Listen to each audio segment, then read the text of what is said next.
Good afternoon and welcome to the Midday News. Here's what we have in the bulletin. Death toll from Hurricane Melissa climbs.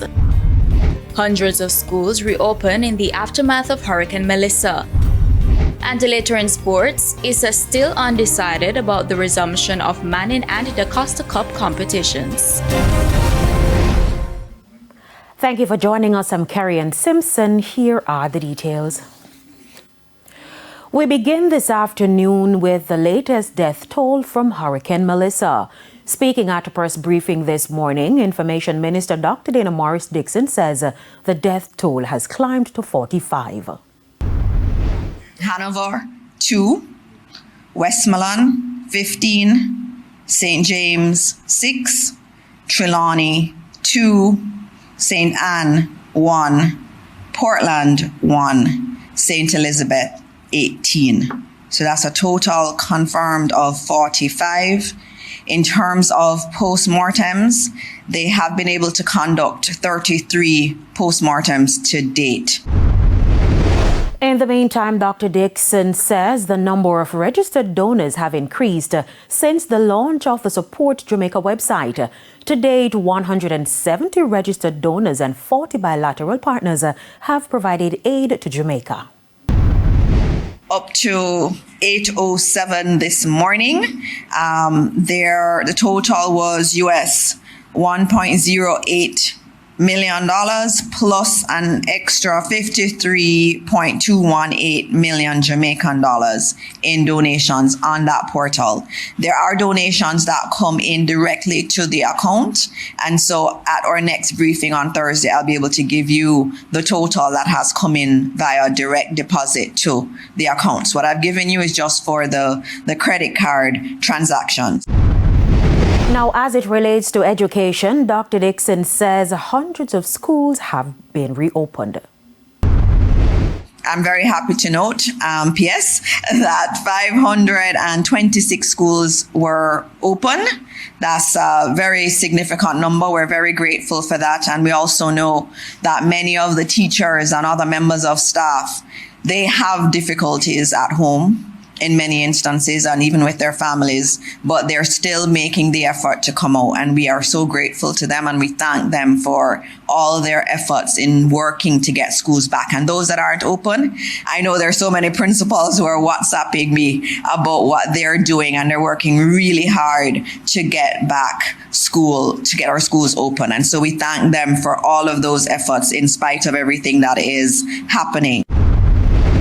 In the meantime, President of the Jamaica Teachers Association, Mark Malabva, insists learning as usual should not be the priority at this time, but rather psychosocial recovery and emotional restoration. He made the call at a recent church service in Manchester. More in this report. In the aftermath of Hurricane Melissa, some schools have already reopened, with others making arrangements to resume classes. But for JTA President Mark Malabva, focus should instead be on healing, rebuilding confidence, restoring homes, and rekindling communities. Us teachers and school leaders are the emotional anchors in many of our school communities. But as we often say, process what they have gone through so that they in turn can be equipped to help their students heal. We therefore welcome the Ministry's decision to include psychosocial support as part of the recovery process. That acknowledgement is important and appreciated. However, we also urge that this initiative must be active. It must not be a symbolic activity or a one-off event. Psychosocial intervention, ladies and gentlemen, must be ongoing, structured, and sustained. He says in addition to the ministry's intervention, the JTA will be taking proactive steps. We will be launching a suite of psychosocial empowerment programs designed specifically for our members, to include online psychosocial support programs and offering group therapy, reflective discussions, and mental health guidance. And this is in addition to our counseling and development program that we have.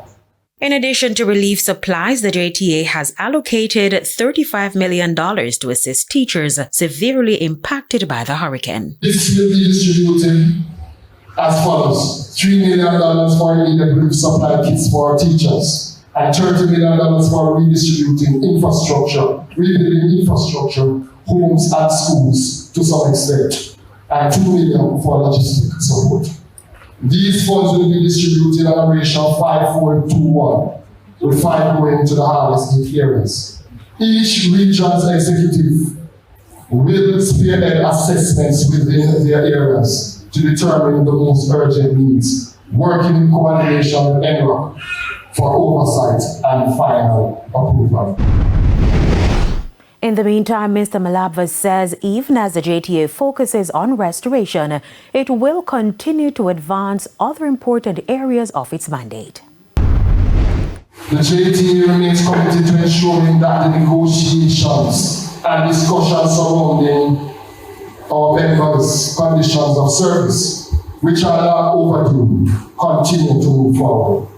Therefore, at the appropriate time, we will engage the government on these outstanding matters, because recovery cannot be separated from fairness and justice for our teachers. The victims of yesterday's plane crash in Coral Springs, Florida have been identified.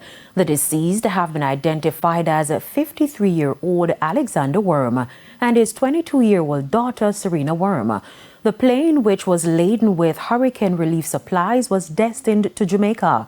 According to reports, the plane crashed 5 minutes after takeoff from the Fort Lauderdale Executive Airport. Mr. Alexander Worm was known for his unwavering kindness and his lifelong dedication to serving others, and he has been providing aid to Jamaica since the relief efforts began. My understanding is that he resides in Cayman and is well known by the Jamaican community in Cayman, and has always been one who gives and gives and gives.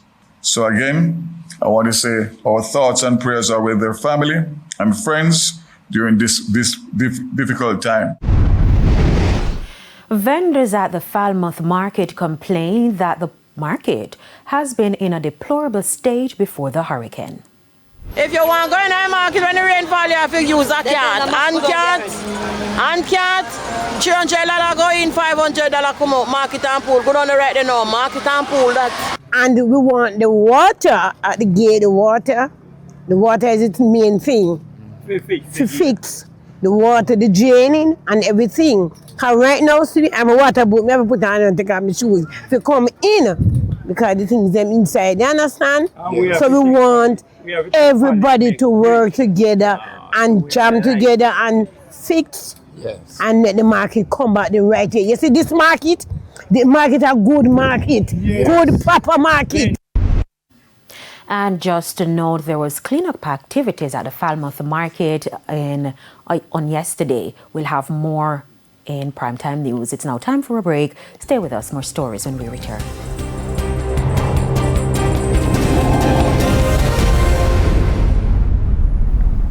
Welcome back to the Midday News. It is now time for the Business Minute.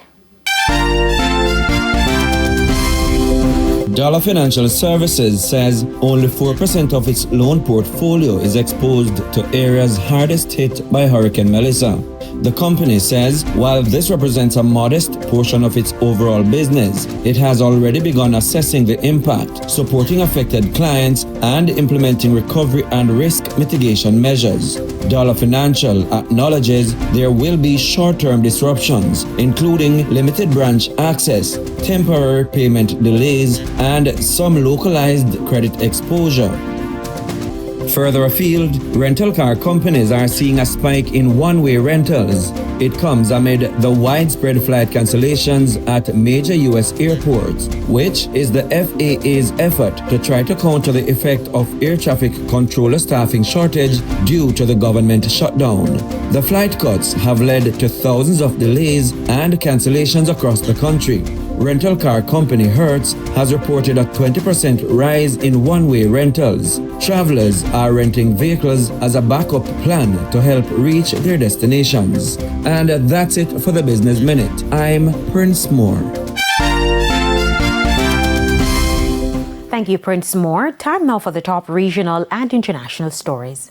In the region, police in Belize are investigating the death of a 65-year-old Canadian woman found stabbed outside her home in Bullet Tree Falls, Keyo District. She's been identified as Marty Thorne, owner of Raw Spa Cabanas and a well-known member of the community. Her body was discovered Monday by an employee after she could not be reached. Police say they're awaiting a post-mortem to determine the exact cause of death. Thorne had lived in Belize for several years. Her husband and children remain in Canada.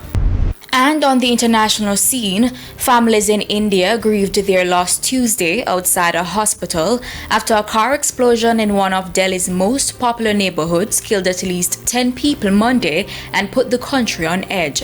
The cause of the blast, which took place near the city's iconic Red Fort, remains unknown and has left police scrambling to find answers. The incident, a rare occurrence for the sprawling metropolis of more than 30 million people, unleashed a scene of devastation in the heart of Delhi. And those were the top regional and international stories. I'm Aaliyah Bryant. We now head to a quick break. When we come back, we'll have your midday sports report.